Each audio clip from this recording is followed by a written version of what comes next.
Happy College Career Wednesday. It's Miss Fachamba coming to you from her living room. This week our topic is the components of a college application. Up here you will see there are a variety of things that you have to think about when you're looking at a college application. The first item up is your official transcript. The colleges use a transcript to see what classes you've taken, what your grades are, and what your grade point average is. Then next is your standardized test, which is your ACT or your SAT. In 8th grade, you have the opportunity to take the PSAT 8-9. It's important to do well on that test or do your best on that test because it will help you when you go to take your SAT or ACT in your junior year. Then we come to the application form itself. All applications are online for either university colleges or community colleges. Some of the things in the application that they're looking for is your personal and educational information, which is where you live, where you go to high school, that sort of thing. They also are looking for your honors and awards that you've received in high school. That can be anything from being like captain of the soccer team, maybe receiving an award for a photo contest that you got involved in. Also, they'll be looking at your extracurricular activities. So again, that would be like clubs, sports, maybe if you're involved in youth group at your church, that type of thing. They also will want to know about any kind of employment that you have or internships that you've participated in. It's really good to be involved in your in and outside of high school, or in and out of high school. Same thing. All right.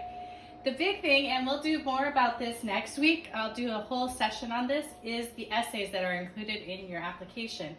They will ask for both a short and a longer personal statement. We'll go into more detail about the essays, but just know that it's really important to pay attention to the writing that you do now in middle school and as you go through high school. And then finally, for the application itself, there is a fee. Generally, they're around $50 to $75. However, you can request a fee waiver from your counselor at your high school to waive the fee for the application. The other things that they're looking for is your secondary school report. That is something that you would request from your counselor. That just tells a little bit about what your school classes, what classes your school offers. So like what kind of advanced placement classes or IB classes they offer, or honors classes and language classes, that kind of thing. And finally is teacher recommendations. Most applications will ask for teacher recommendations, but also scholarships will ask for recommendations. When you're getting a recommendation, you want to make sure you give your teacher enough time to complete it.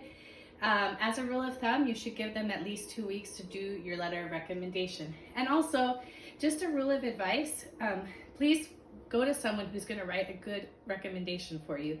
Don't just go to any person. While maybe you get along well with your teachers, but pick out a teacher that you have like a close relationship with. All right, well, that's about it for this week's edition of College and Career Wednesdays from Miss Fachamba's living room. Until next week, have a great week.